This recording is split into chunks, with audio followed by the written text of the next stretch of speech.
and I'm gonna admit I have not ever done inner child work. I probably need to. Hey there, this is Ina from Taproot Tarot, and I've been away on a business trip, so I'm just getting settled back in at home, and I'm glad to be back and doing a video for you today. I'm going to respond to Nova Mundi Tarot's Tag Editor's Pick decks, and it's 15 prompts of decks that I would recommend, and who am I to recommend decks to folks? I'm, not a tarot expert or anything like that. But as I was watching the videos of others, I started getting some ideas, and I thought, I do have something to contribute, so here we go. And then at the end of Diane's video from Indigo Moon Woman, she mentioned me, so now I gotta do it. No, but I wouldn't feel obligated. So this starts out with inner child work, and I'm gonna admit I have not ever done inner child work. I probably need to. Probably most of us do. But as a kid, I spent a lot of time in the woods and really interacted as much as possible with animals and plants as I could, probably more than with people if I could get away with it. And so the deck that came to mind is an oracle deck, Woodland Wardens by Jessica Rue. And I got this deck because it has an antique look to it. Her art has kind of an Edwardian style. You could imagine these animals being pictured in old paintings. And it's just a really nice deck. I got it because it's hard to find oracle decks to pair with historic and Marseille decks. And so I'm always on the lookout for styles like this. And they're cute. They have great prompts. It's got a great guidebook. So I think that works for inner child work, even though I don't know how to do it. So we'll call that one good. The name of it also stood out to me, Woodland Wardens. I think of protectors and the innocence of animals. And this prompt is all about safety and innocence. So I think that works. Shadow work. Okay, so a deck that's powerful for helping readers face their shadows, honest, deep, and unafraid to confront the difficult. This is your recommendation for deep transformation and self-inquiry. So I do have the Jungian Tarot by Robert Wang, which is probably intended for this kind of work. The difficulty with it, I bought it before I had an idea of where my tarot practice was going, and I didn't use it because it is a whole system on its own. And I just haven't been in a place where I wanted to learn a whole new system. It is a cool deck, though. I might break it out and check it out at some point. It has really neat pips, which I'm always a fan of that. Those are the coins. All of the colors are symbolic, and the structures as well. So if you wanted to make a study of it as a meditation deck and a deep inner self-reflection deck, you could do that. It comes with a guidebook, but also has a few books that he's written. Tarot Psychology is the main one that goes with this deck. I will say that he has this very realistic painting style. He did these oil paintings from models who were sitting before him. And I feel like when you are getting realistic with your tarot art, that it should be realistic in the sense of being more inclusive. And this deck is pretty aggressively white, I must say. I do love this moon card. She's my favorite. So that's a minor critique. I do enjoy Robert Wang's work. I've checked out his website. He has some of his books available for free download. His website is not secured. I downloaded them and took a risk, and my phone is fine. So I can't recommend that deck, although I just kind of wanted to point it out because it's been neglected. The one I will recommend for shadow work, though, is the Fournier deck, Tarot del Fuego. I've talked about this one before.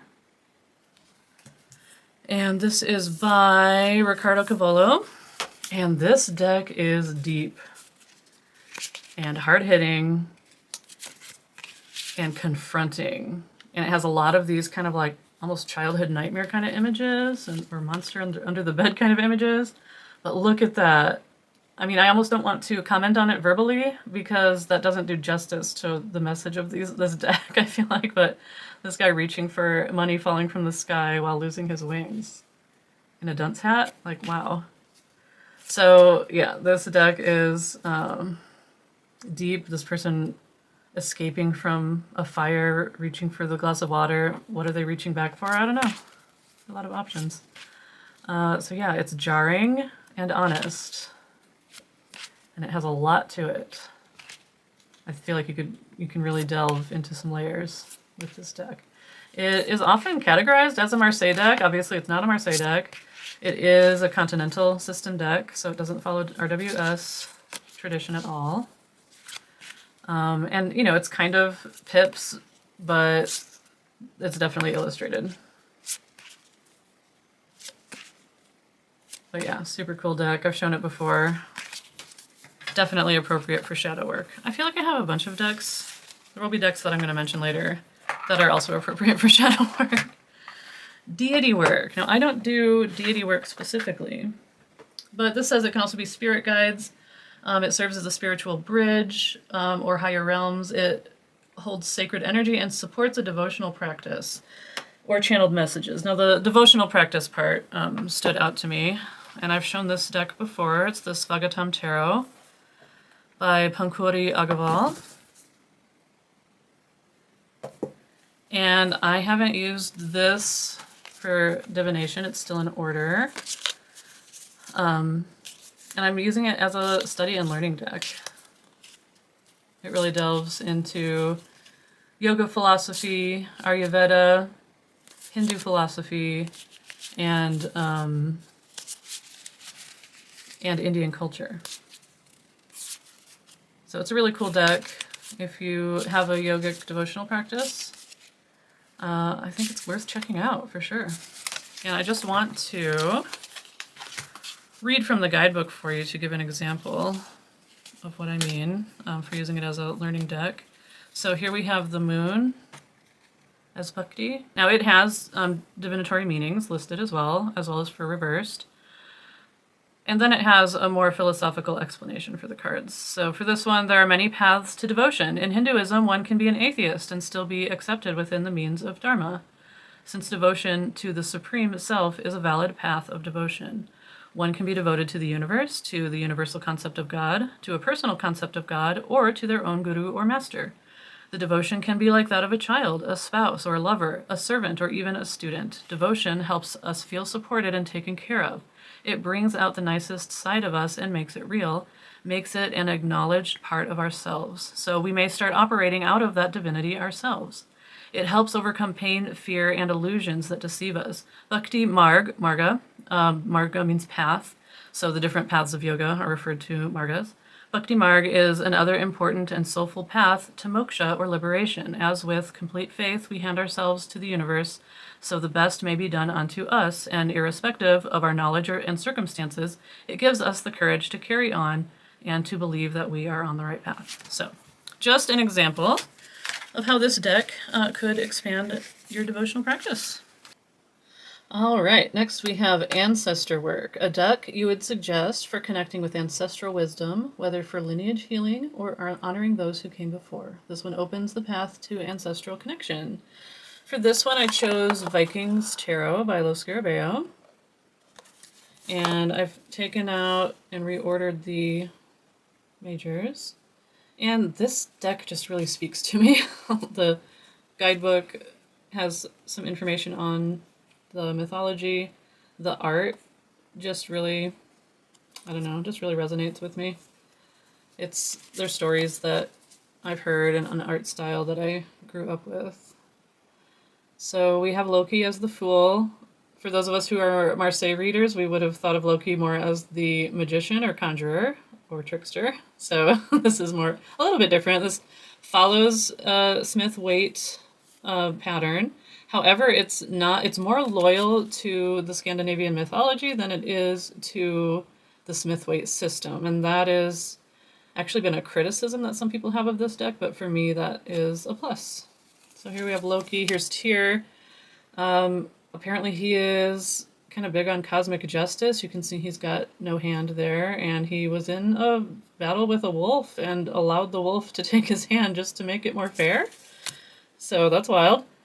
We've got Frigg, Odin's wife. Saga, she's an older goddess even than Frigg, and appears to be a Selkie, perhaps, which we might associate more with Celtic mythology, but those blend quite a bit. This is Tyr. He's an older god than Odin. And here we have Odin as the Hierophant. This is Frigg again, and Odin's two brothers as the love card, or lover. And one of the times that Odin was away from his throne, his two brothers took over, and Frigg took them both as lovers as well. The Chariot. This is Thor, but the subject of this card is the chariot itself and the goats, which I respect that.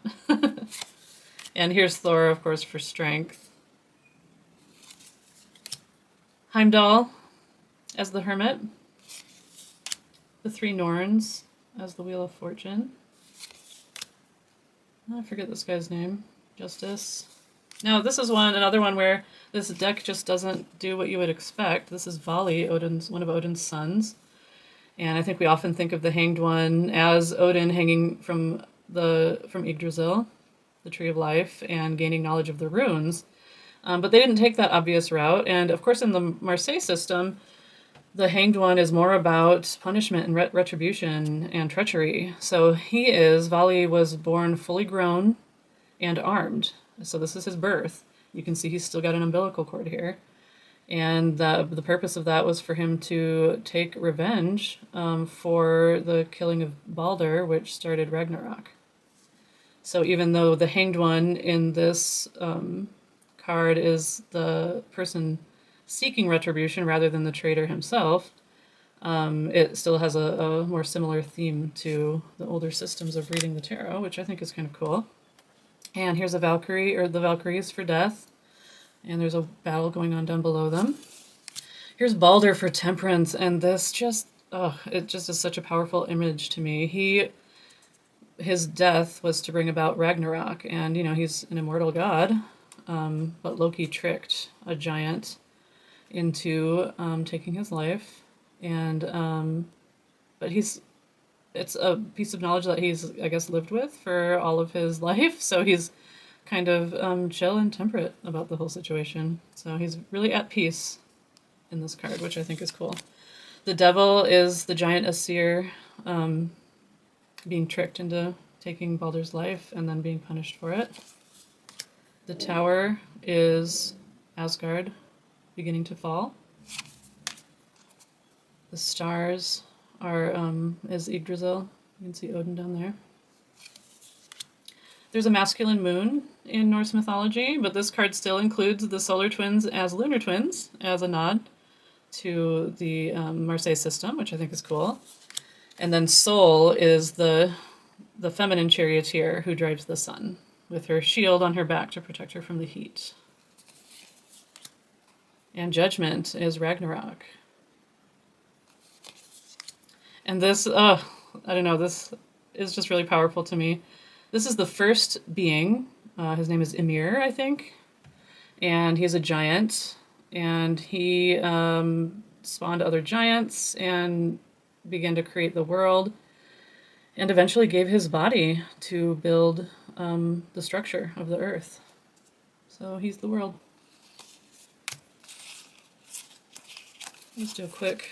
It's pretty intense imagery. And the Little White Book has a decent amount. This boat of death that brings warriors to the afterlife is, I don't know, that art just really powerful to me. I don't use this deck often, but when I do feel in the mood to connect to ancestors and mythologies, and this kind of fantasy art style of the 70s and 80s that I grew up with, this deck is newer. It's from 2023, I think. But it really harkens back to an older fantasy art style that was just around me a lot when I was a kid.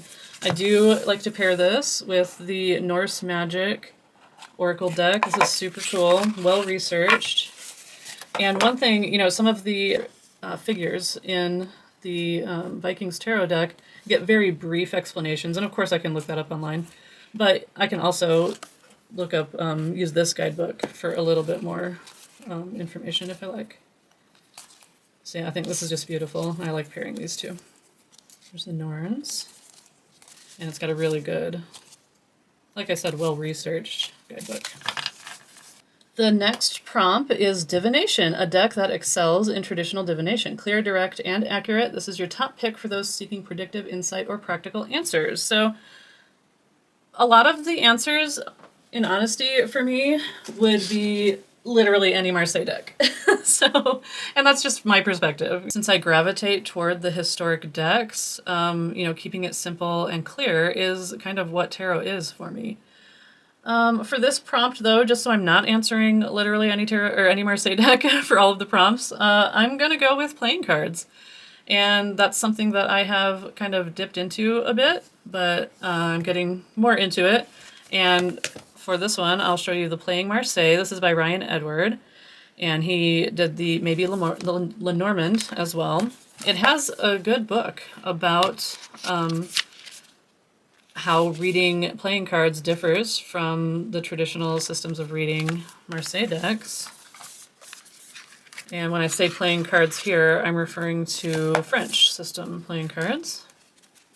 And I love the art in this deck. So it is a blend of a Marseille deck and a playing card deck. It is, because of its size, it is kind of a bear to shuffle. I mean, it's possible that it's awkward. So that's something to keep in mind. But one nice thing, it has this two-part, the box that keeps it in two separate sections, and sometimes you'll get your decks all bent and funky because of that, but that doesn't happen to this deck, so. If you want a primer for reading playing cards with a deck that's a blend of tarot and French playing cards, I recommend this deck and the guidebook. The art is beautiful. And I kind of like to get more into incorporating reading playing cards just for straightforward, practical meanings. And I'm comfortable with blending a variety of styles and using whatever occurs to me in the moment. The next two prompts are As Above and So Below, and I'm going to get a little matchy-matchy for these. So, As Above is a deck that connects the reader to cosmic or spiritual realms, ideal for soul work, life path exploration, or messages from the higher self. It speaks from the divine perspective. So, this is the Liminal Spirits Oracle by Laura Tempest Zakroff, and I've had this book for years, this one and her Cauldron book. So I read this quite a while ago. And it is about inhabiting the liminal world, which is kind of between, the earthly realm and the divine realm, and interacting, in that realm. And so later she came out with an oracle deck to go with it. And the art in this deck is meditative and archetypal, not necessarily in the Jungian sense, but just in, broader concepts that are representative. And it has some practices in the guidebook for keeping yourself more open to the liminal world, depending on which card you pull.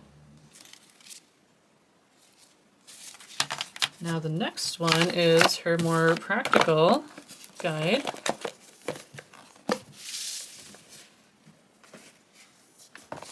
The Anatomy of a Witch Oracle. And this one, along with the book, has practices that are more earth-based and body-based, not necessarily just your physical body, but it can be what she calls your witchy body as well. So the prompt So Below is a deck you recommend for grounded real-world readings. This one captures everyday emotions, human experience, and earthly wisdom with clarity and depth. And this deck, oracle deck, really is about getting through the day-to-day and feeling better and being more connected and embodied in your day-to-day world. And you can see the images are less lofty and more pragmatic than the Liminal Spaces art. But yeah, I love her work. Highly recommend it. As soon as I heard the prompt, a hug deck, this is the deck that came to mind. A deck that offers emotional support and comfort, gentle, compassionate, and soothing.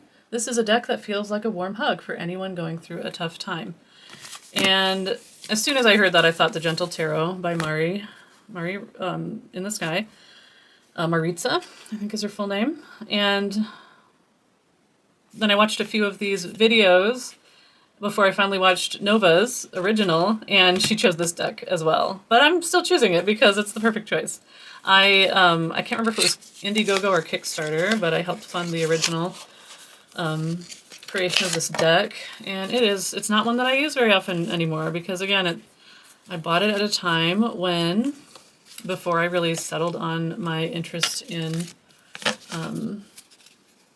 historic decks. But it is just a lovely tarot. It's so sweet. It comes with, does it come with a guidebook? No, it doesn't come with a guidebook, but it comes with these instructional cards that are really handy. And then you can buy a separate book, which I believe I bought along with the Kickstarter. I don't remember for sure on that. And this is the linen version. She's got an alternative for the lovers. So here's one option. And then these butterflies are the other option. And then she has an additional card called the Unseen. It's a really pretty card. I took it out because I don't generally keep non-traditional cards in my tarot decks. She does have an oracle on pre-order that goes with this. I think I might pre-order it. I can't remember if I mentioned that I recommend this deck to people who are kind of afraid of the tarot. I happen to live in an area now, this is not where I grew up, but where I live now there are a lot of people who come from evangelical backgrounds and have religious trauma and also still hold on to some of their biases from what they were taught as kids, and so tarot just really freaks them out. But this tarot does not freak people out. It's just so lovely and so sweet. Mari is one of the purest and sweetest people ever. So this deck is for sure a hug, and her book has lots of good insight for getting through life and getting through tough times. Next, we have a feel-good deck, a deck that uplifts and encourages, energizes, whether through color, artwork, or message. This one is a perfect feel-good recommendation for readers who want joy and empowerment. And for this, I've got the Buddhism Reading Cards by Sofan Chan. This is such a cool deck. The way it works is you actually look at the images, and I tend to kind of go through them once and just see which one physically pings my body, whether that's in my gut or in my heart or in my head or anywhere else. It's not necessarily the image that I love visually, because I love all of them visually, but I can always pick a favorite. So I'm trying not to use my head to make a choice, but trying to feel it in my body.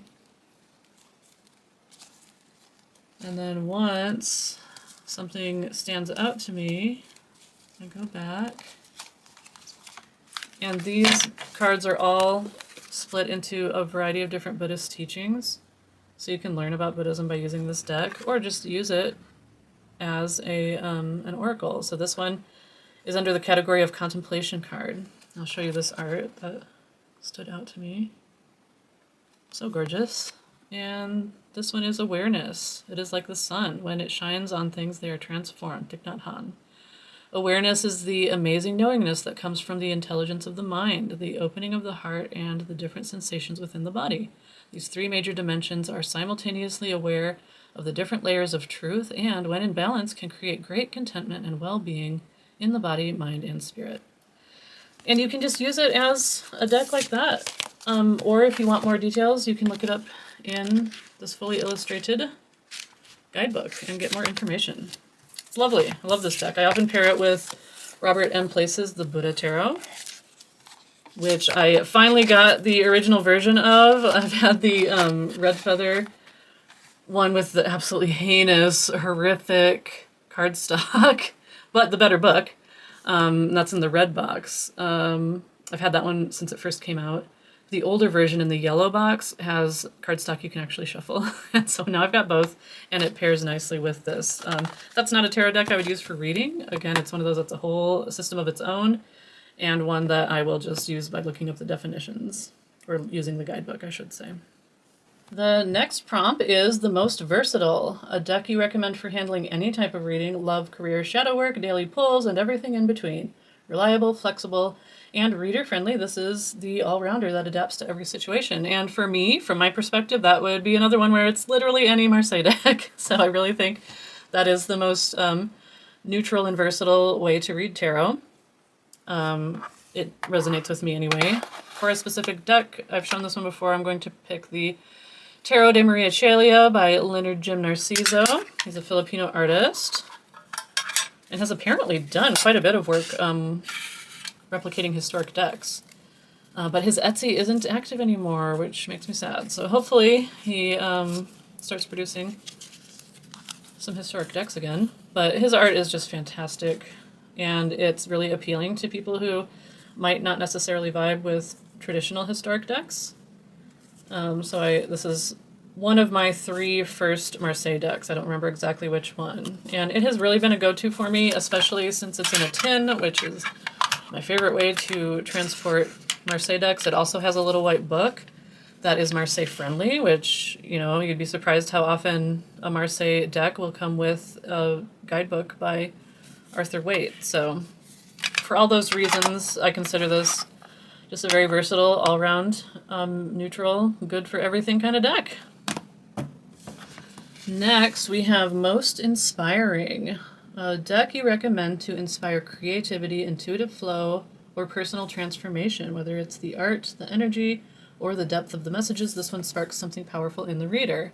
Now, for me, I am inspired by historic decks, and this is Medieval Feathers Tarot by Alejandro R. Rojan. And one remarkable thing about this is it is inspired by a bunch of different historic decks, which are all listed here. So for me, it really sparks my creativity to look through the artist's different influences and see if I can pick those out and find the different aspects from the various historic decks. Now this also has the addition of a feather in a realistic looking feather in each card. And these feathers each have their own meanings.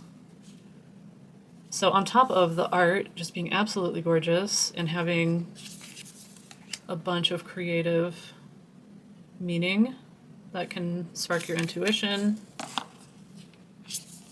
or lead to various insights. On top of that, you can look up the meaning of the feather in the guidebook for further inspiration. It even has recommendations on the different colors or patterns on the feathers having their own meanings. Red feathers mean passion, for example. And it does have keywords. I'm not a big fan of keywords. They aren't Golden Dawn inspired keywords though. So they're more neutral and historic deck friendly, I think. And yeah, it's just a gorgeous deck. And it has enough detail in it. Like I said, you can spend some time looking at it and gain insights that way as well.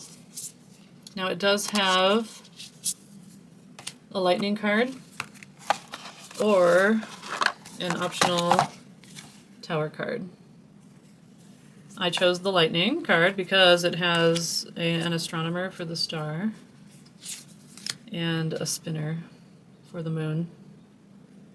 And to me, the lightning card matches that aesthetic better. It also does have significator card. I don't generally keep those shuffled into my decks, so those kind of stay at the bottom.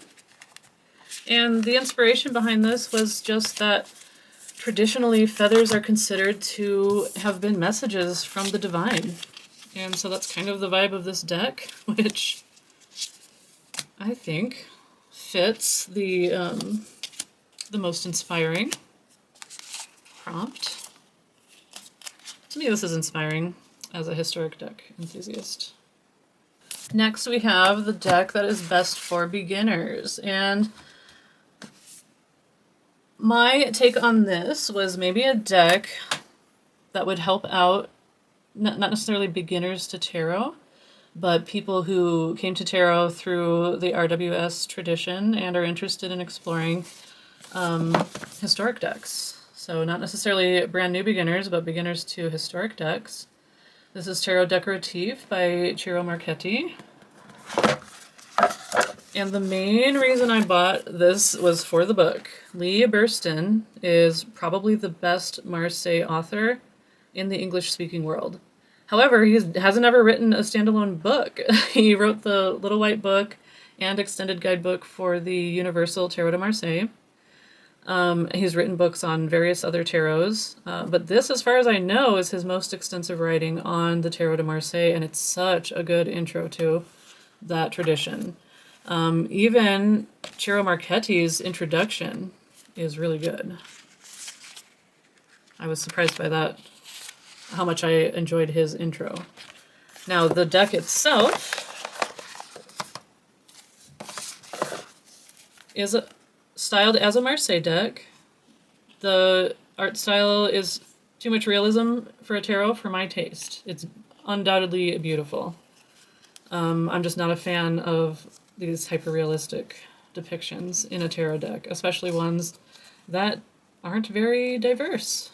And, you know, if there's going to be realism, I feel like there should be realism in many different ways to represent humans. Now, I know his other decks are diverse, so it's not a major criticism, but it's still just all of the majors or all of the triumphs are very, shall we say, homogenous. Now, there are some folks of the global majority here and there in the pips, so it's not terrible. It's mostly an issue with the triumphs. Now, one interesting thing, though, is that the pips do have little vignettes that are nice reminders for Smith-Waite readers.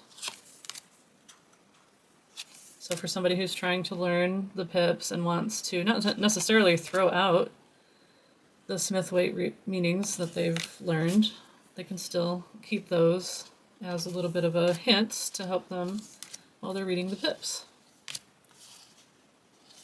Now the Marseille meanings don't necessarily contradict the Smith-Waite meanings, but they encompass more options. So you can kind of think of it as this is one option, and without that, you have a bunch of other options when you're just using the pips as well. And so that is covered in Lee Burston's book. I'll talk about this guidebook more. I have an upcoming video about the best Little White books and guidebooks to help learn Marseille, and this will be one of them for sure. Now, if you're like me, and you didn't start from the Smith-Waite tradition, and you want to get into Marseille, how you do that will depend on your personality. There's definitely the open reading method. For that, I would go with Yoav Bendov or Camellia Alias more than Hodorovsky, because Hodorovsky just is really intense about it. His writing is entertaining, but he just gets too much into the details for my taste, and trying to find a bunch of tiny little symbols and things in the cards. So those are more, cartomantic ways of reading the cards that don't necessarily require a lot of structure to jump off of, or you can have structure to jump off of and then layer on the more visual, intuitive, open reading style. And that's really my preference, to have some structure to begin with. So here's another good deck for a beginner. This is still available on Make Playing Cards. Vincent Petici has passed away, but he created this deck with keywords. So you can use this to practice mind mapping. So you start off with one keyword, split that up into more various keywords, and then let your mind drift into other possible keywords. and meanings, and just kind of align that with what that card position is, what the question was, and all of that. So you have a lot of options. This pairs really well with his book, Bare Bones Tarot, to learn more about how to use this method to learn the cards. Learning Marseille is really methodical, so you'll start off with learning what does the number 8 mean. And then if you want, you can layer on top of that, what do swords mean? And then get a whole bunch of possibilities. Patici simplifies it even further and says if you don't want to, you can start off without even reading the suits and even continue to not read the suits if you want. This deck does take into consideration different elements for the suits, though. And it comes with a little helpful card with very quick meanings. I wouldn't try to learn the Marseille just with this deck, but again, you can pair it with Bare Bones Tarot, or a quick and condensed version is the Roadhouse Reader. This does not include elemental suits, though, so it treats all of the, for example, all the 10s are going to be 10s. All the 3s are just going to be 3s, regardless of their suit. And that's just a nice way to start out. And in my view, it's, you in the end up with more meanings and interpretations for the cards through the use of your creativity rather than, and your intuition, rather than through the use of memorizing a bunch of meanings. So those are beginner decks. The next prompt, best for professionals, a deck you suggest for experienced readers who need depth, nuance, and strong symbolism, ideal for layered readings, spiritual insight, and working with clients at a professional level. Now, from my perspective, a simpler, more neutral deck is better. And, you know, there are different ways of looking at that. But this is going to be another one where my first answer would be literally any Marseille deck. So I think there's an idea that professional readers need to be more esoteric and philosophical and helping people through, you know, reading past lives or Akashic records or with their spiritual development, things like that. In my opinion, though, I really think that a professional tarot reading is best suited for everyday practical advice. And I'm saying that as someone who's not a professional tarot reader, so that is a completely unqualified opinion. But when I think professional tarot reader, I think someone like Vincent Patici, who gives more practical, no-nonsense kind of advice. And I think that's what a lot of people are looking for when they seek out tarot readings. That's not necessarily true of everybody, though. I'm sure there are professional readers out there who have a clientele who are looking for more occult and esoteric kind of work. So it depends. But this question is framed as if you would want, you know, a more complicated deck for a professional reading. And I don't think that is the case for every reader, for sure. Now, if you are a historic deck reader and your clients are maybe bored of your regular old Marseille deck, maybe you could bring in something with a little more variety to it. And I think studying the Minchiati is a cool idea. And there are more resources out there available for studying the Minchiati. And one option to do that is the Arcanum Taroki by Mr. Freeborg. And it has an expansion pack that you can add to it to make it into a Minchiati deck if you like. This deck also just looks really cool. One thing I think is important for a professional tarot reader is to make sure their decks aren't excluding a lot of their clientele. And this one, as Tom Benjamin pointed out, there are no white faces because they're all skulls instead. Not that there's anything wrong with white faces, but we don't want to be exclusive, I think, when we're reading for the general public.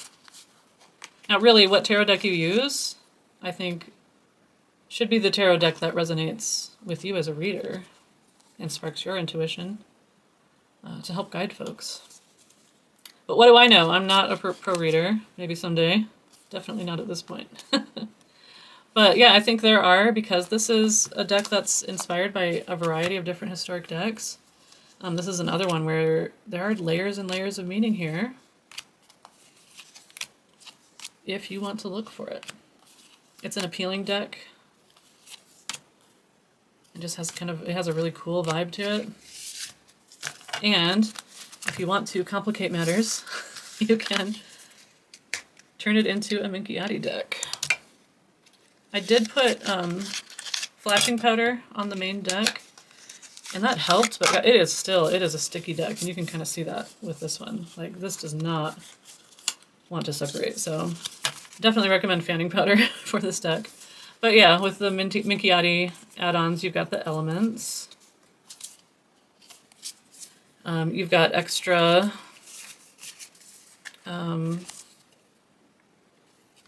virtues. The standard tarot already includes fortitude, which we call strength. It includes justice and temperance and a number of the other virtues. But this one has a few more. It includes the Grand Duke and a couple extra emperors.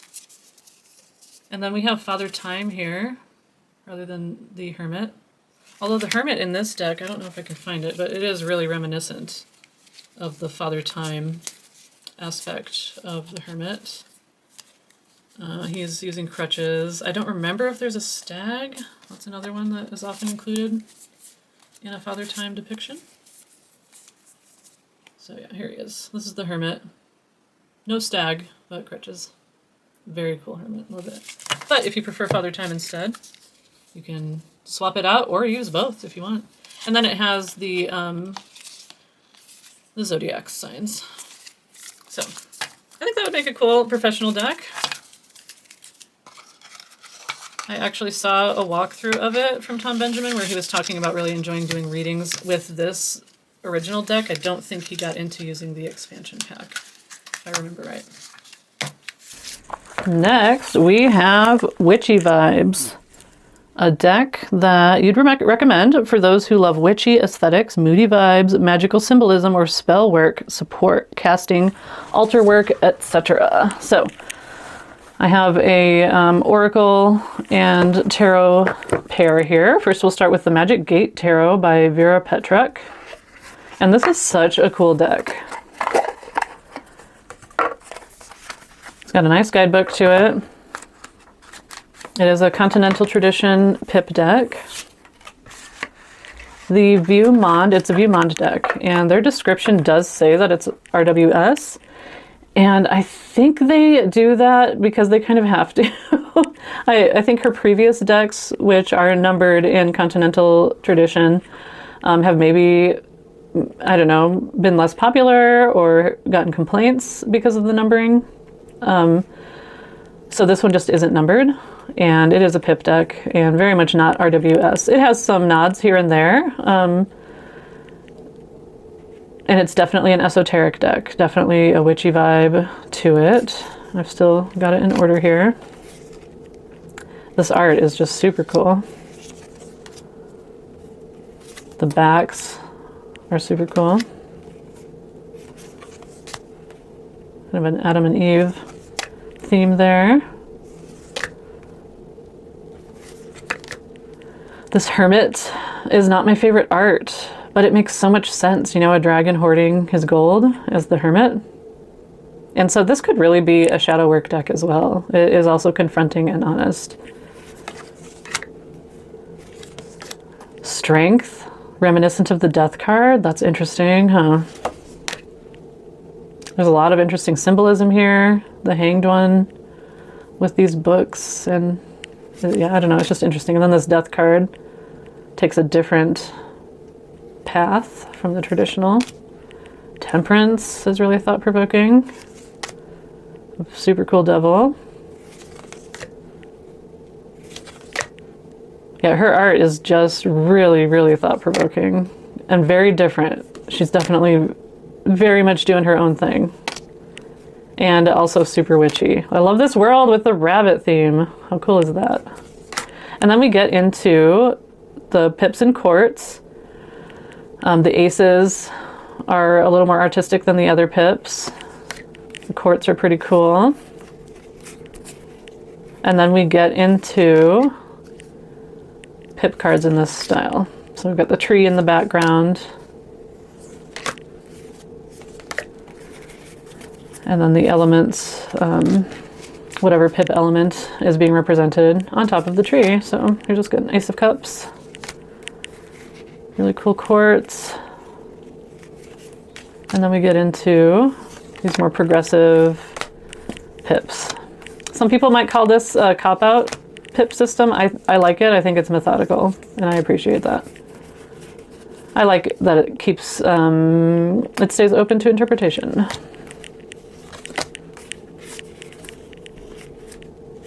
A lot of really cool imagery and symbolism to draw from.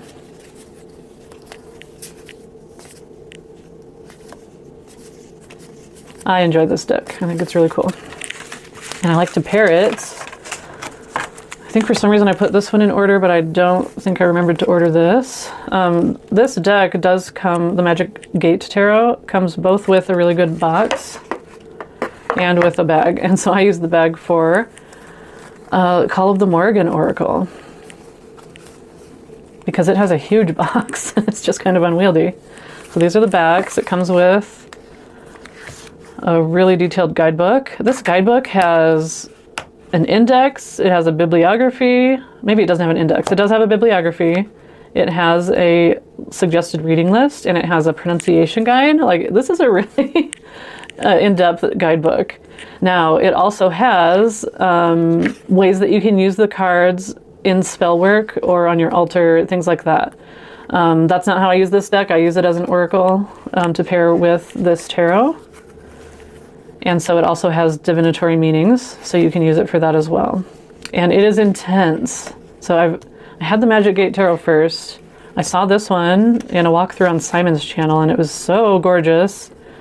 So go to the Hermit's Cave if you want to see a full walkthrough of this. But my first thought was, ooh, I could pair that with the Magic Gate. And then I thought, no way, that would be way too intense.